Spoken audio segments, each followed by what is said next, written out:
Variation of g with depth. Sir g की value very करती है। ऊपर की ओर जा रहे थे तब ग्रेविटी कैसे चेंज हो रही थी। अब हम लोग अर्थ में अंदर की तरफ जाएंगे या किसी भी प्लेनेट में अंदर की तरफ जाएंगे तो ग्रेविटी कैसे चेंज होगी ये निकालना है। सर जी की वैल्यू चेंज होती है। ग्रेविटी चेंज होती है। Okay sir okay. एक ही थोड़ा ना ग्रेविटी रहती है। देखो हम दिखाते हैं कैसे चेंज होती है। देखो ये मान लो अर्थ है, ठीक है। Yes sir. अर्थ का मास कैपिटल एम है। अभी इस समय अर्थ का मास कैपिटल एम है। जो अर्थ का रेडियस है ये अर्थ का सेंटर है और अर्थ का जो रेडियस है वो कैपिटल आर है। अर्थ का रेडियस कैपिटल आर। अब कोई बॉडी अर्थ के सरफेस पर है तो इस समय इसकी ग्रेविटी जो है यहाँ पर जी है। थोड़ी देर के बाद मान लेते हैं कि ये डी डेप्थ नीचे आ गई है, मतलब इस जगह पर आ गई है डी डेप्थ नीचे, यही बॉडी आ चुकी है। तो अब इस समय इसकी ग्रेविटी यहाँ पर आने के बाद जी डैश हो चुकी है इस जगह पर, जी डैश। ठीक है। Screen is not clear.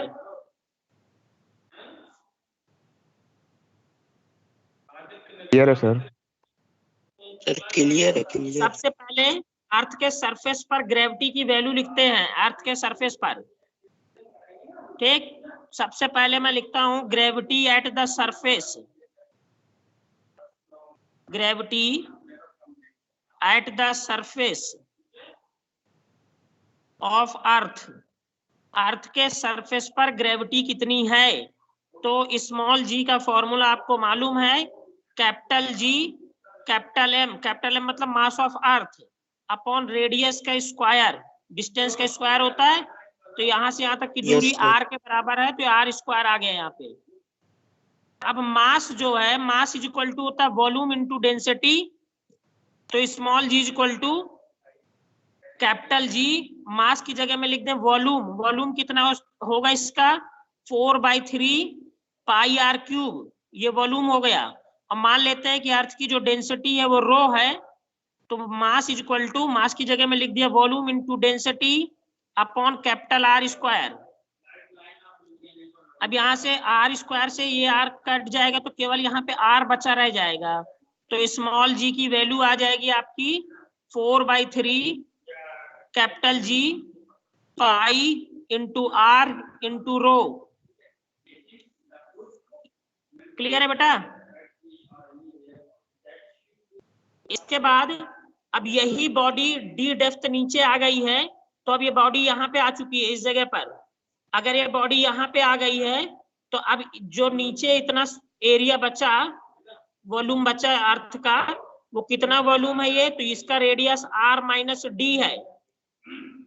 तो अब ये नई अर्थ बन जाएगी। अभी आपकी नई अर्थ बन जाएगी, इतनी नई अर्थ बन जाएगी। तो न्यू ग्रेविटी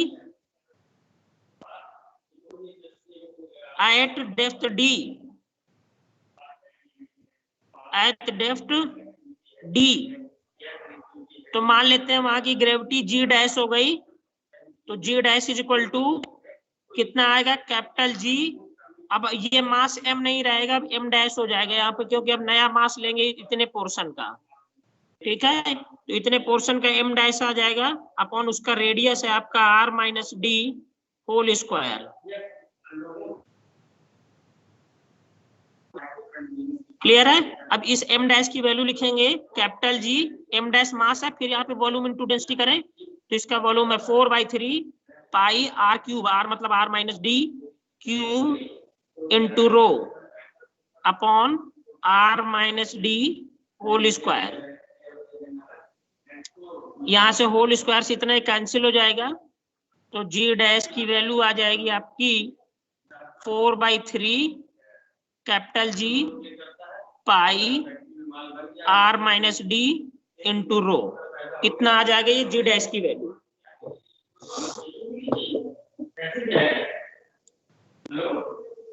नाउ अब जी डैश बाई जी की वैल्यू निकाल लें। ये आ जाएगा 4/3 capital G pi r minus d into rho upon g की वैल्यू ऊपर निकाल चुके हम लोग, ये इसको लिख दो यहाँ पे 4/3 capital G pi r into rho. 4/3 से 4/3 कट जाएगा, जी से जी कट जाएगा, पाई से पाई कट गया, रो से रो कट गया, तो केवल बचा रह जाएगा आपके पास r minus d by R. हाँ यस सर। इसको दूसरी तरीके से और लिख सकते हैं कि जी डैश की वैल्यू इज इक्वल टू आ जाएगा 1 minus d by R into g. ठीक है, ये नई ग्रेविटी का फॉर्मूला आ जाएगा।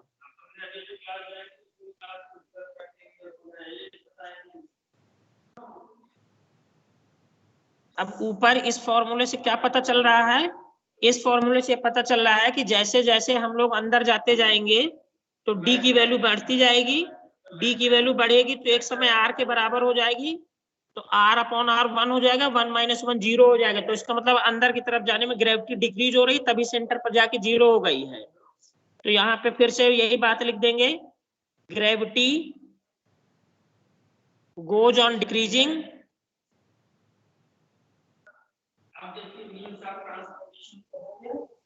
gravity goes on decreasing as we move inside the earth surface.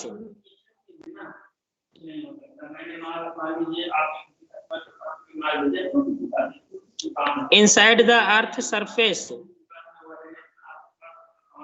Earth surface के जैसे जैसे अंदर जाते जाएंगे ग्रेविटी की वैल्यू कम होती जाएगी।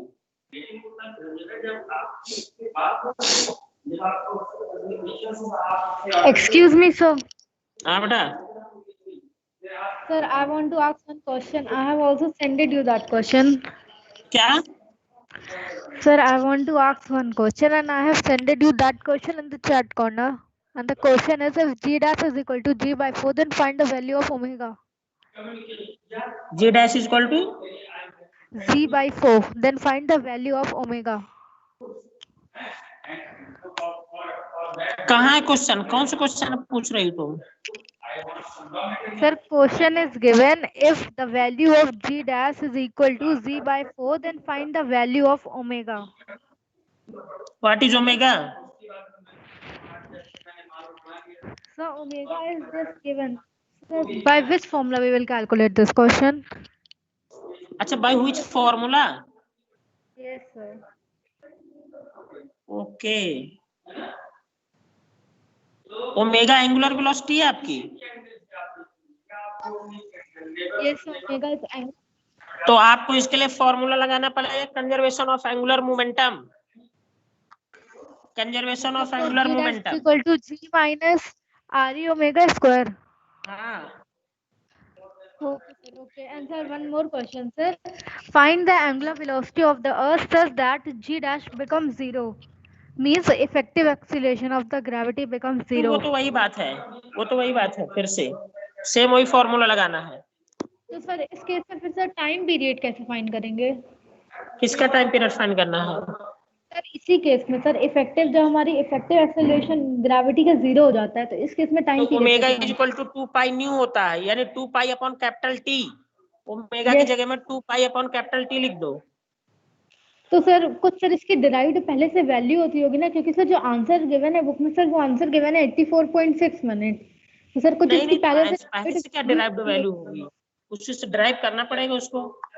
तो सर कैसे प्लीज बता दीजिए। I1 वो पढ़ा है, I1 omega 1 is equal to I2 omega 2। Yes sir. Angular momentum L omega I omega वाला। Yes sir. बस वहां से मोमेंट ऑफ इनर्शिया की वैल्यू लिखो। अच्छा यस सर। तो सर 84 मिनट आएगी, जो कि ये सर 84 मिनट्स आ रही है सर, तो अप्रॉक्स उसको फिर ले लेंगे। हाँ 84 आ रही तो बस उसको लिख दो डायरेक्ट, अप्रॉक्स में लिख दो, सब सही माना जाता है अप्रॉक्स में। Okay sir. ग्रेविटेशनल के चैप्टर में ज्यादातर चीजें अप्रॉक्स में आएंगी। Okay sir. चलो नेक्स्ट हेडिंग डालो। ग्रेविटेशनल फील्ड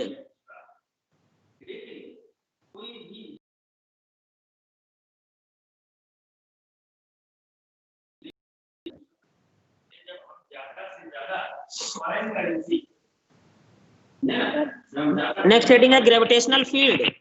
सर इसमें लिखो it is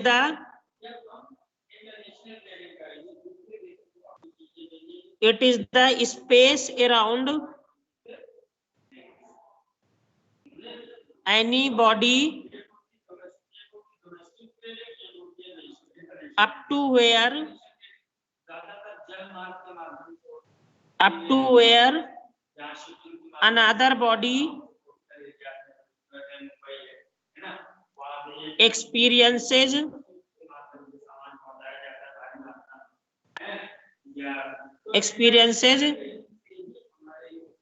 gravitational force।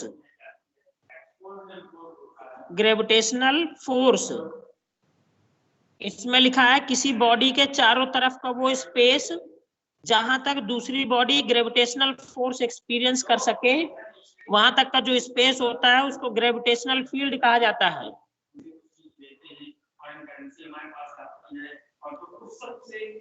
It is the space around up to where another body experiences gravitational force.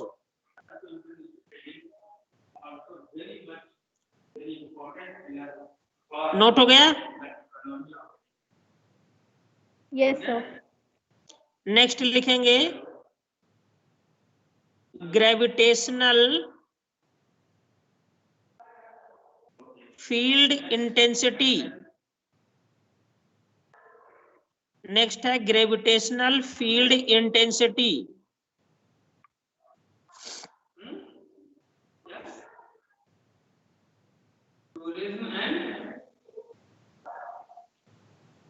इसमें लिखेंगे at any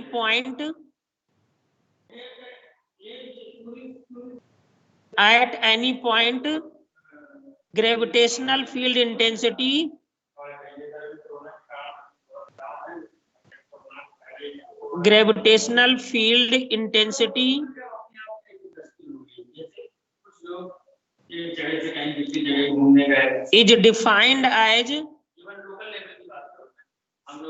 is defined as force acting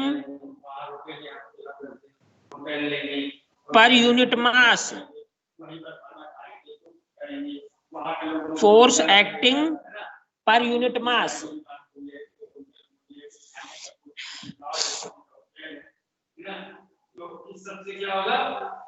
सबसे क्या होगा कि उनकी इकोनॉमी ठीक होगी। या सपोज करिए कोई इंटरनेशनल बात करें तो लिख लिया बेटा, force acting per unit mass, इसको डिनोट किया था ई से, तो ई इज इक्वल टू क्या आ जाएगा आपका F/m। F आपका फोर्स है, फोर्स की value capital G capital M small m। अब मान लो r डिस्टेंस पर निकाल रहे हैं तो r स्क्वायर आ जाएगा, डिवाइडेड बाई m कर दें तो m से m कैंसिल हो जाएगा, तो E is equal to capital G capital M by r square आ जाएगा। ये ग्रेविटेशनल फील्ड इंटेंसिटी है। अब अगर अर्थ के सरफेस पर निकालना हो ग्रेविटेशनल फील्ड इंटेंसिटी तो ये डिस्टेंस रेडियस के बराबर हो जाएगी। तो eight the surface of earth, at the surface of earth,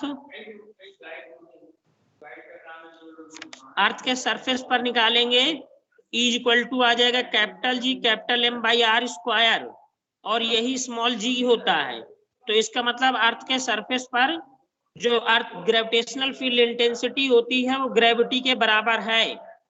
इस फॉर्मूले से ये पता चलता है।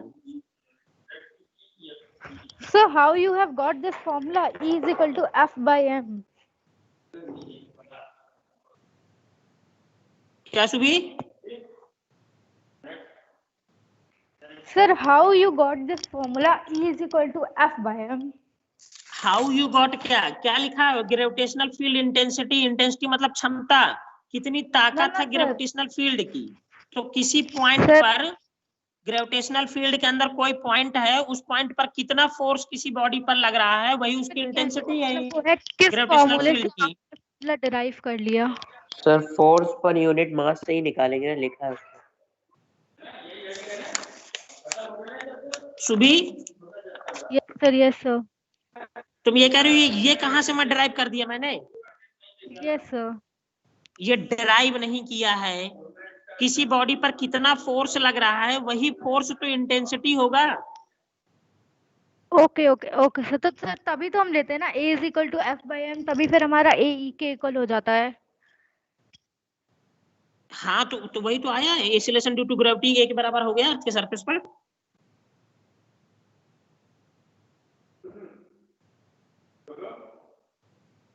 ये कोई डेरिवेशन थोड़ा ना है, ये इतना डेरिवेशन थोड़ा ना है कोई, ये तो है कि किसी बॉडी पर कितना फोर्स लग रहा है, वो फोर्स क्या है, वही तो वहां की इंटेंसिटी है, वहां की क्षमता है, वही की ताकत है वो ग्रेविटेशनल फील्ड की। डिफिनीशन में यही तो लिखा है कि किसी पॉइंट पर, वो पॉइंट कितनी दूरी पर है, r डिस्टेंस पर। समझ में आया कि ये फिर से बताऊं अभी? फिर आ गया समझ में।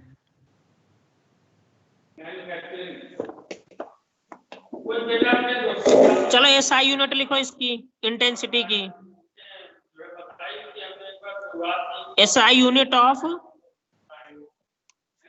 E मतलब ग्रेविटेशनल फील्ड इंटेंसिटी की SI यूनिट लिखनी है।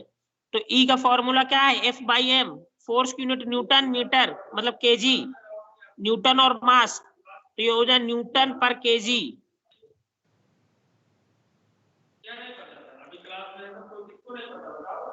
न्यूटन पर केजी, ये हो जाएगा इतना।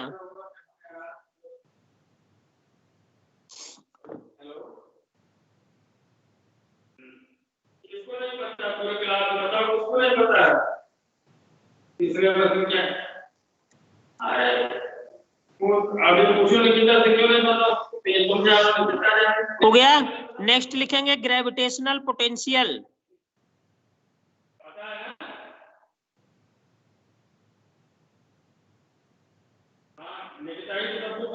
नेक्स्ट है gravitational potential.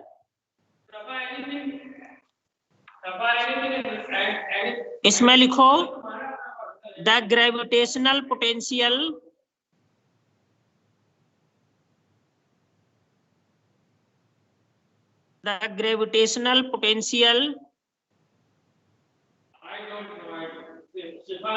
at any point in gravitational field, at any point in gravitational field is the amount of work done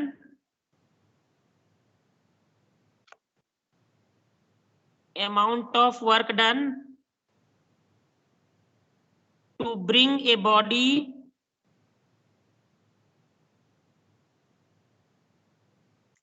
from infinity to the given point। किसी body को इनफाइनाइट से gravitational field में किसी point तक लाने में जो भी अमाउंट ऑफ वर्क डन होता है, that will be equal to gravitational potential. इसको डिनोट किया था V से, तो V इज इक्वल टू हो गया W/m, work done per unit mass. ये होता है आपका ग्रेविटेशनल पोटेंशियल। इसकी यूनिट लिखेंगे यूनिट ऑफ V, तो ये हो जाएगा आपका जूल पर केजी, जूल पर केजी, ये यूनिट हो जाएगा।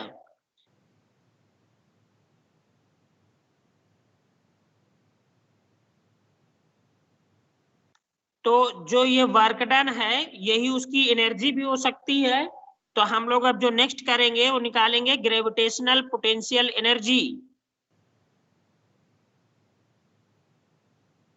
नेक्स्ट है आपका gravitational potential energy.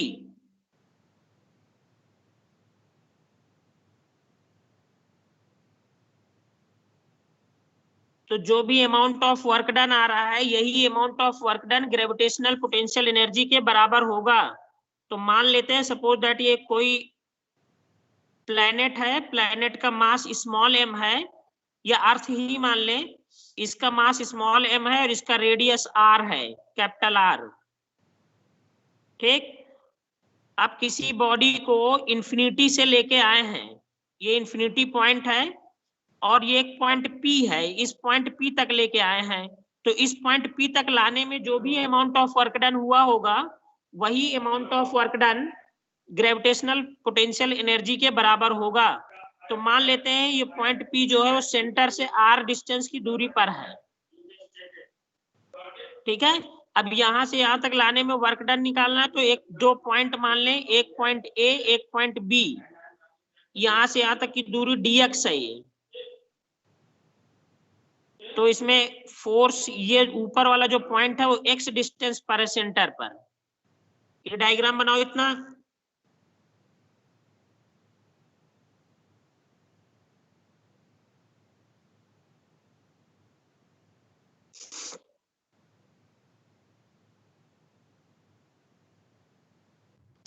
Completed, sir.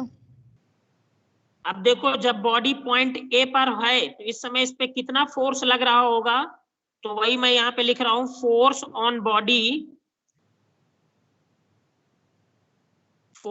Body at point A।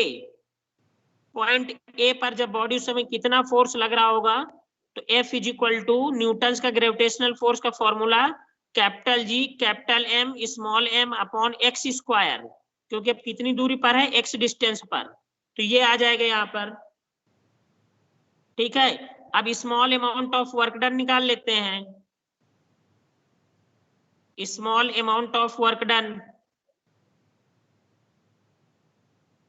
Small amount of work done dw, work done का फॉर्मूला होता है फोर्स इंटू डिस्प्लेसमेंट dx हो रहा है, तो F इंटू dx आ जाएगा यहाँ पे। तो dw की वैल्यू आ जाएगी, F की value capital G capital M small m upon x square into dx आ जाएगा ये।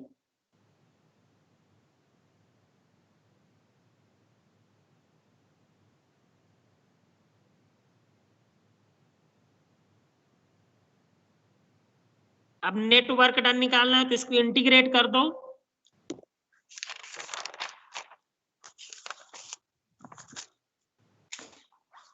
नेट वर्क डन निकालना है तो इंटीग्रेट कर दो। नेट वर्क डन फ्रॉम, कहां से ला रहे हैं, इंफिनिटी से कहां तक ले रहे हैं, पॉइंट P तक, जो कि r डिस्टेंस पर है। तो capital W is equal to, integration कर दें इसका, कहां से, इंफिनिटी से लेकर के स्मॉल r तक, capital G capital M small m upon x square into dx।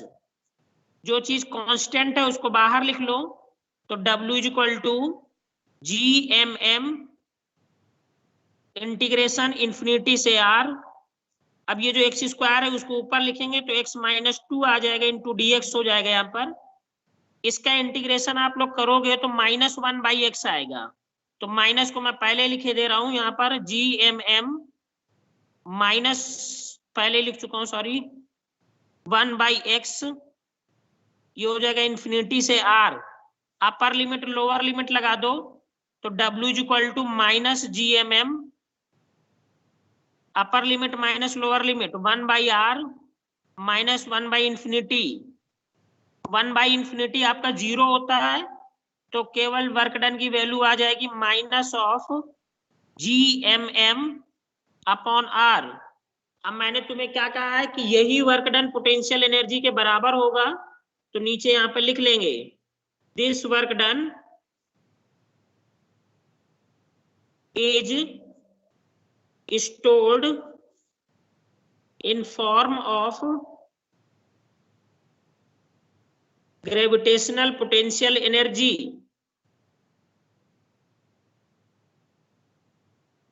Gravitational potential energy U से डिनोट करेंगे, तो U is equal to minus of GMM by R आ जाएगा।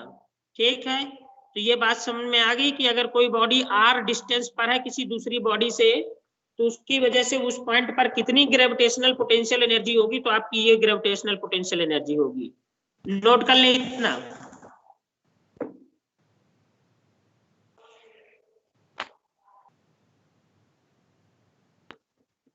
माइनस कैसे आ गया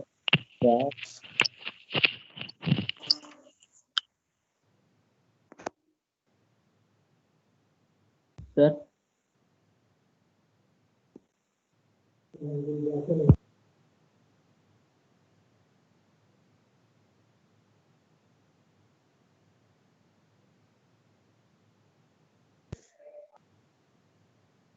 नोट हो गया बेटा? Yes sir. Yes sir.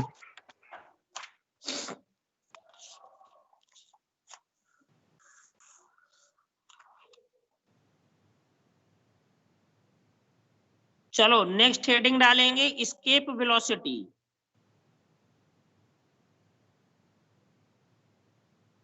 Next है आपका escape velocity.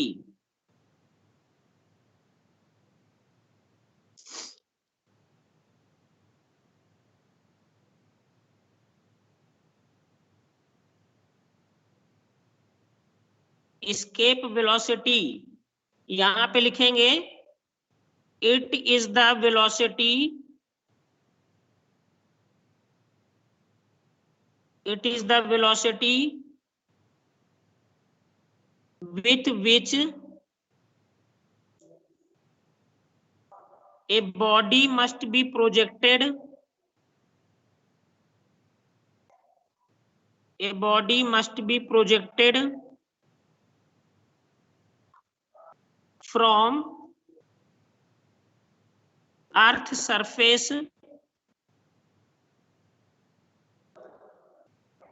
such that it overcome the gravitational pull, such that it overcome the gravitational pull। कह रहा है किसी बॉडी को कितनी वेलोसिटी से हम लोग सेंड करें कि वो क्या कर जाए, ग्रेविटेशनल पुल के बाहर हो जाए, उस वेलोसिटी का नाम होता है एस्केप वेलोसिटी। ठीक है, तो सपोज दैट मान लेते हैं कि एक अर्थ है, अर्थ का मास स्मॉल m है, अर्थ का रेडियस r है, और इसके अर्थ के सरफेस से यहां से एक बॉडी को ऊपर की ओर प्रोजेक्ट किया जाता है विथ वेलोसिटी ve। ve मतलब एस्केप वेलोसिटी से ऊपर की ओर फेंकते हैं, और कह रहा है ग्रेविटेशनल पुल के बाहर हो जाए, तो इसका मतलब हमें इनफाइनाइट पे फेंकना है उसको। तो यहां से यहां तक जो भी अमाउंट ऑफ वर्क डन हो रहा होगा, तो उसको हम लोग निकालते हैं, पहले कैलकुलेट करते हैं कितना वर्क डन हो रहा होगा।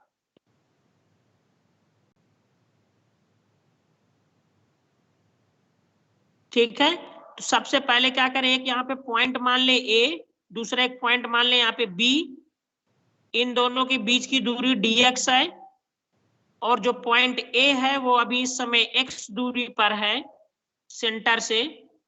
डायग्राम में इतना पहले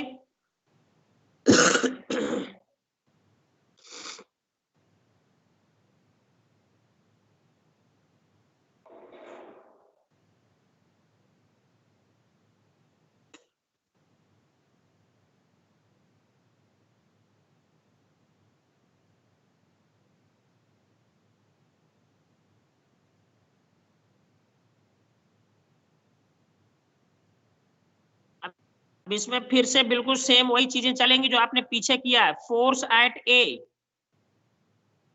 पॉइंट पर कितना फोर्स होगा, force at point A, same वही force F is equal to capital G capital M small m by x square. Small amount of work done निकालेंगे A से B तक का, स्मॉल वर्क डन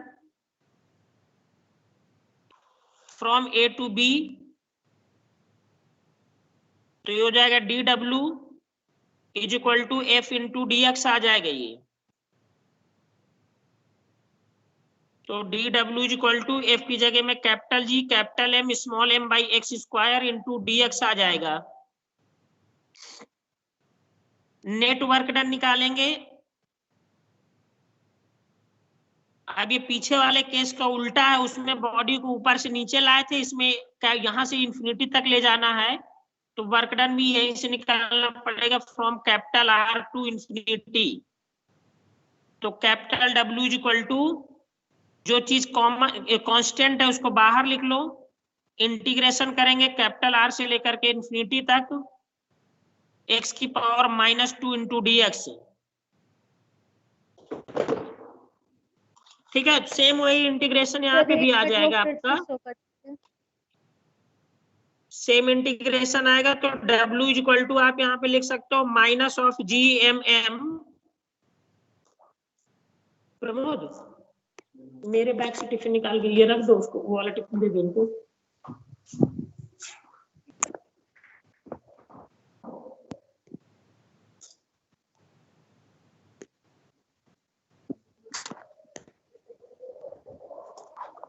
हो गए बेटे। अब यहाँ पे देखो x की पावर -2 फिर से वही आ गया, तो सेम इंटीग्रेशन यहाँ पे भी आएगा। तो ये आपका इंटीग्रेशन आएगा 1/x और लिमिट लगाएंगे r से लेकर के इंफिनिटी तक। ठीक है, upper limit minus lower limit कर दो, तो W is equal to minus of G capital M small m और ये हो जाएगा 1/∞ माइनस 1/r कैपिटल R। 1/∞ 0 हो गया, ये माइनस माइनस प्लस हो जाएगा। तो W is equal to capital G capital M small m by capital R आ जाएगा यहाँ से।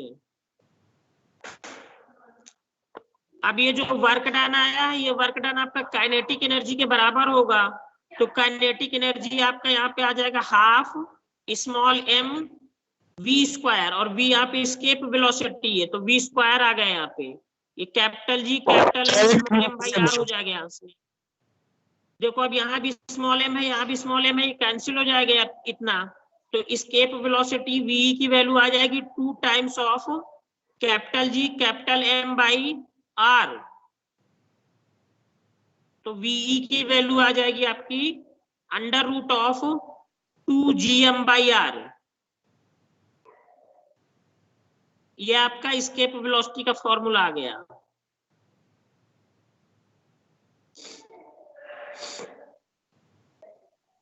वर्क डन काइनेटिक एनर्जी के बराबर होता है, तो काइनेटिक एनर्जी जो हमने दी थी बॉडी को वो लिख देते हैं, तो इतना आ जाएगा ये।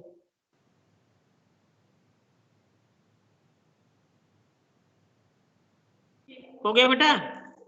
अब यहाँ पे एक रिलेशन आपको और मालूम है, इस स्मॉल जी की जो वैल्यू होती है कैपिटल GM/r स्क्वायर के बराबर होता है। तो यहाँ से आप GM की वैल्यू निकालेंगे तो ये small g into r square आ जाएगा।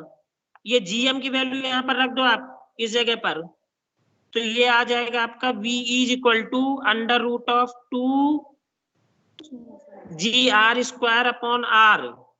ठीक है, ये r से r खत्म हो जाएगा, तो इसके वेलोसिटी आ जाएगा √2gr। ये इसके वेलोसिटी का फॉर्मूला है, ये कैपिटल जी के टर्म में स्मॉल जी के टर्म में है। नोट करो इतना सब।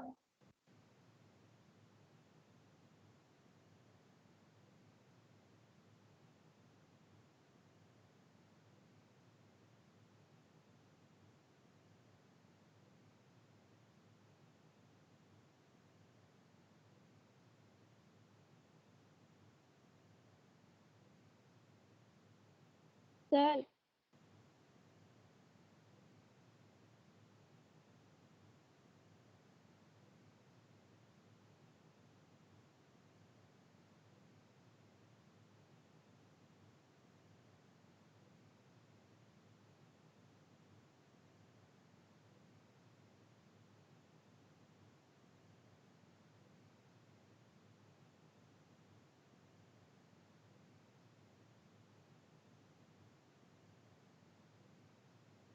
चलो बेटा, हो गया इतना। Yes sir. ठीक है, बस आज के लिए इतना ही काफी है। Excuse me, sir. हाँ बोलो। सर मैंने जो आपको हाँ, बोलो क्वेश्चन भेजा बेटा। प्लीज उसका सॉल्यूशन सेंड कर दीजिएगा। कौन सा क्वेश्चन? पहले क्वेश्चन भेजो पूरा लिख के। सब भेज दिया है कहाँ पर? सर चैट में। ठीक है। Okay sir. Excuse me sir. हाँ बेटा।